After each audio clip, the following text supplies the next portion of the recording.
اور سب سے خطرناک باتیں جو پیارے نبی کے شادیوں کے مسئلے کو لے کر کہی گئی وہ حضرت عائشہ کے اللہ کے نبی کے ساتھ نکاح کے مسئلے کو لے کر.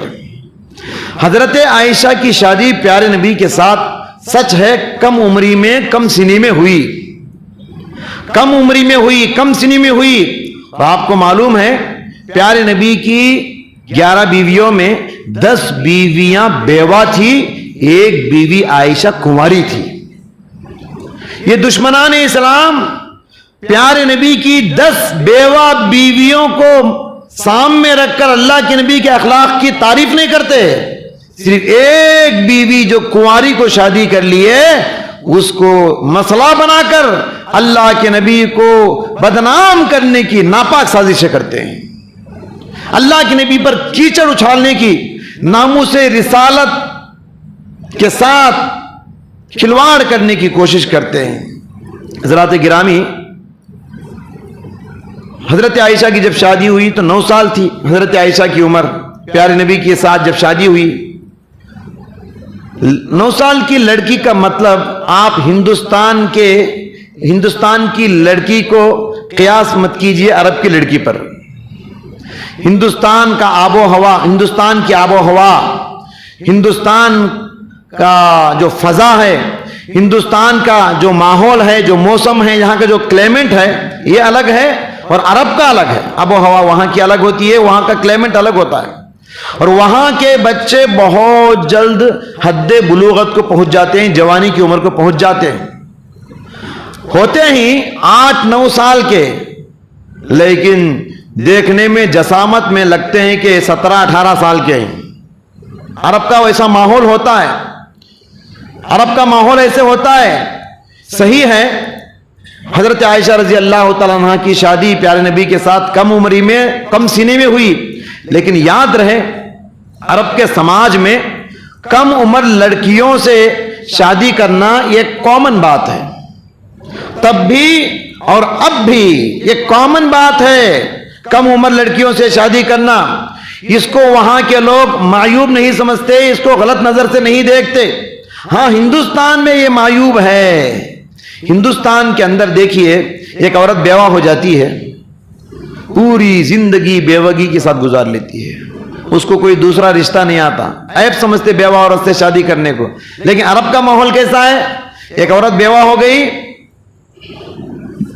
عدت گزرتے ہی 10 رشتے اس کا انتظار کرتے ہیں. کوئی بیوہ وہاں اکیلی نہیں رہتی. ہندوستان میں دیکھیے کتنے گھروں میں گلی گلی میں بیوہ عورت ملے گی آپ کو. میں تو کئی ایسی بیوہ عورتوں کی نماز جنازہ پڑھا چکا ہوں. خود ہمارے رشتہ داروں میں ایک بیوہ عورت کی جنازے کی نماز پڑھایا ہوں. صرف بیوگی کی عمر 60 سال ہے، بغیر شوہر کے 60 سال بیوہ کی عمر گزاری ہے. وہ یہاں عیب ہے بیوہ سے شادی کرنا، بیوہ کو اپنے گھروں میں لانا. لیکن عرب میں یہ ماحول ہے کیا؟ تو وہاں کا سماج کچھ اور ہے اور یہاں کا سماج کچھ اور ہے. وہاں کے سماج کو یہاں کے سماج کے ساتھ آپ کمپیئر نہیں کر سکتے، قیاس نہیں کر سکتے. لہذا یہ بات انتہائی غلط ہے کہ ہم ہمارے سماج میں بیٹھ کر ہمارے سماج کے تصور کو ذہن میں رکھ کر دوسرے یا عرب کے سماج کے ایسی بات پر تبصرہ کرے جو کہ وہاں کے لیے کامن ہے، وہاں کے لیے عام بات ہے. ہم آج بیٹھ کر عرب کے سماج پہ تبصرے کریں، بحث کریں. 1400 سال پہلے جو عرب میں جو ہو چکا ہے اس سماج کے بارے میں بحث کریں، یہ انتہائی غلط بات ہے، غلط چیز ہے. اور یہ چیلنج ہے دنیا کے اندر. بتا دو دنیا میں جتنی پیارے نبی کے بارے میں جو کتابیں لکھی گئی، آپ کی سیرت کے بارے میں جتنی کتابیں دنیا میں ہیں، کسی کتاب میں آپ بتا دو یہ چیلنج ہے کیا ابو لہب نے کبھی اس مسئلے کو لے کر اللہ کے نبی کو بدنام کیا؟ کیا ابو لہب نے کبھی اس مسئلے کو لے کر پیارے نبی کو بدنام کیا؟ نضر بن حارث، ولید بن مغیرہ، یہ اللہ کے نبی صلی اللہ علیہ وسلم کے اس زمانے میں صف اول کے دشمنوں میں سے ہیں. انہوں نے اللہ کے نبی صلی اللہ علیہ وسلم کے سلسلے میں کبھی بدنام کرنے کی کوشش نہیں کی اس مسئلے کو لے کر. حالانکہ ان کو معلوم ہے اللہ کے نبی صلی اللہ علیہ وسلم عائشہ سے کس عمر میں شادی کیے، ان کو معلوم ہے، لیکن کبھی ابو جہل نے اعتراض نہیں کیا، ابو لہب نے اعتراض نہیں کیا، نضر بن حارث نے اس مسئلے کو لے کر اعتراض نہیں کیا، ولید بن مغیرہ نے اس مسئلے کو لے کر کبھی اعتراض نہیں کیا، جبکہ وہ لوگ تھے جو اللہ کے نبی صلی اللہ علیہ وسلم پر اعتراضات کرتے ہوئے تھکتے نہیں تھے، اللہ کے نبی کو ایک ایک بات کو بتنگڑ بنانے میں تھکتے نہیں تھے، اللہ کے نبی پر کیچڑ اچھالتے ہوئے، اللہ کے نبی کو بدنام کرتے ہوئے یہ لوگ تھکتے نہیں تھے۔ لیکن کیا بات ہے کہ کبھی ان لوگوں نے اس مسئلے کو لے کر، عائشہ کی شادی کے مسئلے کو لے کر کبھی بدنام نہیں کیا، کبھی الزام نہیں لگایا۔ کیوں؟ اس لیے کہ یہ عرب کے سماج میں ایک کامن بات ہے، یہ عیب کی بات نہیں، اس لیے انہوں نے اس مسئلے کو نہیں چھیڑا۔ آج ہم لوگ یہاں ہندوستان کے سماج میں بیٹھ کے آج سے 1400 سال پہلے کے سماج پر اور یہاں سے کہیں دور عرب کے سماج کے وہاں کے کامن بات پر بحث کریں، یہ بہت غلط بات ہے، انتہائی غلط بات ہے۔ اور سب سے بڑی بات بلکہ آپ کے اخلاق کا یہ معجزہ ہے کہ اللہ کے نبی صلی اللہ علیہ وسلم کو ایک ساتھ 9 بیویاں تھیں، لیکن کتنا پرامن ماحول تھا اللہ کے نبی صلی اللہ علیہ وسلم کا، کتنا سکون سے اللہ کے نبی رہتے تھے۔ اتنی ساری بیویوں کو لے کر اللہ کے نبی کا گھر کا ماحول کتنی محبت کا، اپنائیت کا، پیار کا ماحول رہتا تھا، اور اتنی ساری بیویوں کے لے کر دعوت و تبلیغ کی اتنی بڑی ذمہ داری کیسے ادا کرتے تھے اللہ کے نبی؟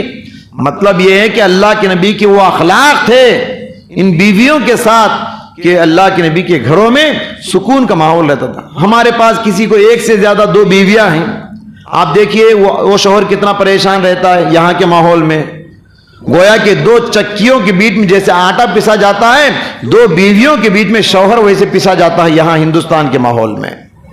سوچ بھی نہیں سکتا دوسری شادی کا، ایسا ماحول یہاں کا ہے۔ تو بہرحال تو یہ اخلاق کا معجزہ ہے پیارے نبی صلی اللہ علیہ وسلم کا۔ بہرحال اس موضوع کو چھیڑنے کی ضرورت اس لیے پڑی کیونکہ آج کل ہندوستان کے اندر نوپور شرما نامی یہ خاتون بھی بولنا شروع کر دی ہے اور نوین کمار بھی بولنا شروع کر دیا ہے۔ ہاں، ان لوگوں کو پیارے نبی کے اخلاق کیا معلوم ہے، پیارے نبی کی سیرت کیا معلوم ہے۔ اللہ اکبر! یہ دیکھیے، یہ آج کوئی نئی بات نہیں ہے کہ نبی پر کیچڑ اچھالا جا رہا ہے، اس زمانے سے لے کر کیچڑ اچھال رہے ہیں لوگ اور آج بھی اچھال رہے ہیں، لیکن نہ نبی کی عزت میں کوئی فرق ہوا ہے، آبرو میں کچھ فرق ہوا ہے۔ شاعر نے کہا ستیزہ کار رہا ہے ازل سے تا امروز، چراغ مصطفی سے شرار بو لہبی۔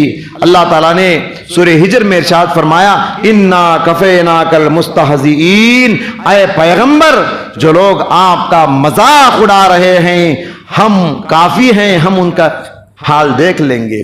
تو اللہ کا عذاب ایسے لوگوں پر ضرور اترے گا، اللہ کی لاٹھی ایسے لوگوں پر ضرور برسے گی، اللہ کے عذاب کے کوڑے سے ایسے لوگ ہرگز بچ نہیں سکتے جو نبی کی عزت و آبرو کو بدنام کرنے کی کوشش کرتے ہیں اور اس سلسلے میں جستجو کرتے ہیں۔